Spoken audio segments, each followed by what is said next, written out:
Knjigo sem namenila ljudem, ki raziskujejo sebe, ki iščejo rešitve, ljudem, ki duhovno zorijo, ljudem, ki želijo spremeniti sebe. Napisala sem jo skozi zgodbe, za katere sem upala, da se bojo dotaknile vašega srca.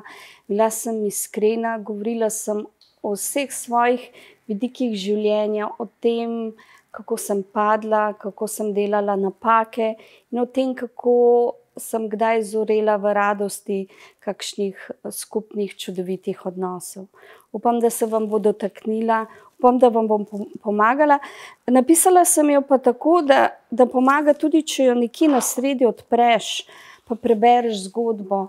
Ponavadi mi tako, preden to naredimo, si postavimo neko vprašanje in potem prosimo v knjigo za odgovor in odpremo in preberemo zgodbo in upam, da vam bo pomagala.